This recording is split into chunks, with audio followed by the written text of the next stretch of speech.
नमस्कार, आपके अपने नेशनल खबर में स्वागत है और मैं प्रज्ञा झा। जिस तरीके से आज किडनी की समस्याएं बढ़ती जा रही हैं, बिल्कुल वैसे ही मरीजों की और डॉक्टर्स की भी संख्या बढ़ रही है। ऐसे में हमारा कर्तव्य है कि आपको उन एक्सपर्ट से मिलवाएं जो आपके लिए अच्छी सलाह और इलाज दोनों ही दे सके। ऐसे में आज हम आपको मिलवाते हैं डॉक्टर पुरु धवन से, जो एक किडनी स्पेशलिस्ट हैं और कई मरीजों की सफलतापूर्वक इलाज भी कर चुके हैं। इसी कड़ी में उनके साथ उनके एक मरीज भी मौजूद हैं जो फरवरी से साई संजीवनी से इलाज ले रहे थे। शुरुआत में उनका क्रेटिनिन लेवल 9.77 था। हाई बीपी के चलते उन्हें किडनी की तकलीफ हुई थी। 4 महीने के बाद, सिर्फ 4 महीने में इलाज लेने के बाद उनका क्रेटिनिन लेवल 4.56 पर पहुंच चुका है।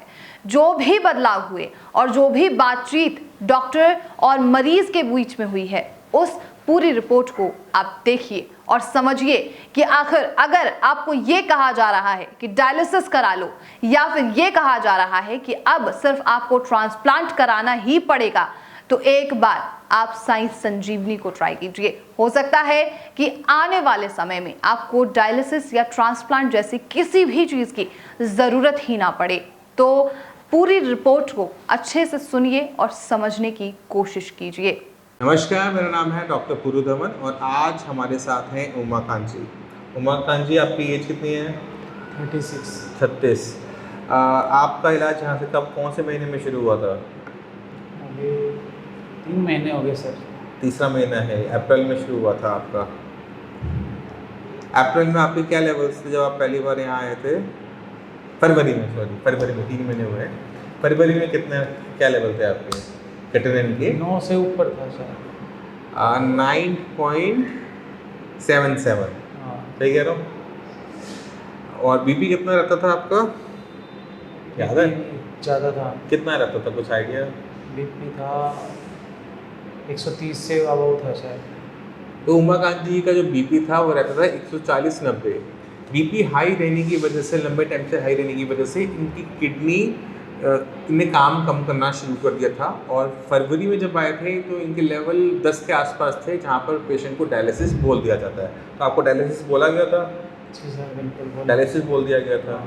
तो आप कितने टाइम से इलाज करवा रहे थे किडनी का यहाँ आने से पहले? नहीं, आपके पास आया था फर्स्ट टाइम आप सीधा मेरे पास ही है? उससे पहले कहीं दिखाया ही नहीं? उससे पहले कहीं। बहुत बढ़िया, ठीक है। अभी कितने लेवल है बताओ जरा दर्शकों को, आप कितने लेवल है आज इस महीने के? आज के टाइम पे है 4.56 है। 4.56 लेवल है सिर्फ 3 महीने के इलाज के अंदर, जहाँ 10 और कहाँ पर वो तकरीबन 5 का लेवल। तो हमने बहुत अच्छी रिकवरी की है लास्ट 3-4 महीने के अंदर, जिसमें आप कोई दिक्कत महसूस करते हो? नहीं, अभी तो कोई दिक्कत नहीं। जैसे पहले आपको दिक्कत हो रही थी, वीकनेस थी बॉडी में, ब्लीडिंग भी हुई थी आपको नहीं, यूरिन में, अब ऐसा कुछ है? अब तो ऐसा कुछ नहीं है।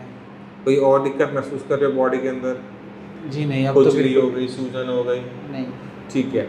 जब हमारी बीपी बहुत ज़्यादा बढ़ा रहता है तो ब्लड किडनी के अंदर स्पीड से एंटर करता है। किडनी के अंदर जो काम करने वाली चीज़ें होती हैं उनको हम कहते हैं नेफ्रॉन। अब इन नेफ्रॉन को भी खून देने वाली एक सप्लाई होती है।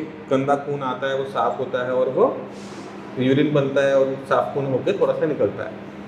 अब ये जो खून ले जाने वाली जो नलियाँ होती हैं ना, वो बाल, हमारे जो सिर के बाल से भी 1/3 पतली होती है। अगर सामने रख भी दूँ तो आप पहचान नहीं पाओगे कि वहाँ पर कुछ है, इतना बारीक होता है। तो जब बीपी बढ़ता है तो उसके अंदर जो प्रेशर है खून का वो बढ़ जाता है। अब कोई चीज़ नरम है, सॉफ्ट है, डेलिकेट है, प्रेशर बढ़ने की वजह से उसमें बदलाव आने शुरू हो जाते हैं, वो सख्त होना शुरू हो जाता है। जैसे अगर कोई इंसान सख्त परिस्थिति में रहे तो क्या होगा? सख्त हो जाता है, मतलब दिल और दिमाग से सख्त होता है। इसकी तरह ही शरीर के अंदर भी बदलाव आते हैं। और जब वो सख्त होता है तो उसके अंदर जो घेरा है जिसमें से खून जाता है वो टाइट हो जाता है। वो टाइट होने की वजह से खून की सप्लाई और कम हो जाती है। अब जब सप्लाई कम हो गई, खून कम हो गया, किडनी को खून नहीं मिलेगा तो वो इससे तो या तो काम करना बंद कर देगा या फिर वो मर जाएगा। और वही हो रहा था उमाकांत जी के साथ। तो अब आपका बीपी कितना रहता है? 94/67 ये आपका आज का आया है। पहले आपका रहता था 140/90। तो बीपी कम करने की वजह से अब जो ब्लड का फ्लो है किडनी में वो पहले से बेटर हो गया। तो हमारी किडनी ने उसको रिवाइवल किया। अब आपने ध्यान क्या रखना है कि आपका बीपी कम ही रहे, बढ़े, ठीक है। ये तो मैं रखता हूँ। बीपी अपना दिन में 2-3 बार चेक करो, दवाई खाने से पहले चेक करो कि बीपी हमेशा कंट्रोल में बना रहे।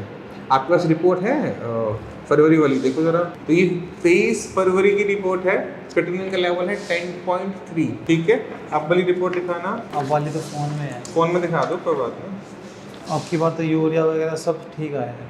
आपकी रिपोर्ट में 4.56। बस कुछ पूछना पूछो, आज टाइम है मेरे पास। तो सुना आपने, ये थी वो पूरी रिपोर्ट जिसके बारे में हम आपको जानकारी दे रहे हैं। आशा है कि आपने इस पूरी रिपोर्ट को सुना होगा, देखा होगा, समझा होगा कि अगर आप एक बार अपनी लाइफ के लिए एक बार चांस लेते हैं तो शायद जिंदगी भर आपको डायलिसिस या फिर ट्रांसप्लांट कराने की ज़रूरत नहीं पड़ेगी। नेशनल खबर की आप सभी से यही अपील है कि प्लीज़ इस बदलते मौसम में, इस बदलती दुनिया में, भाग दौड़ और इस बिजनेस भरी हुई दुनिया में अपना ख्याल रखिए। और अगर आप किसी भी गंभीर बीमारी से ग्रसित हैं तो हमारे द्वारा सुझाए गए डॉक्टर्स और एक्सपर्ट से एक बार कांटेक्ट ज़रूर कीजिए।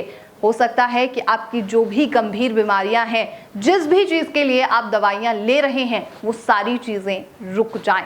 और ऐसे ही तमाम खबरों के लिए, ऐसे ही एक्सपर्ट से मिलने के लिए नेशनल खबर के साथ बने रहिए।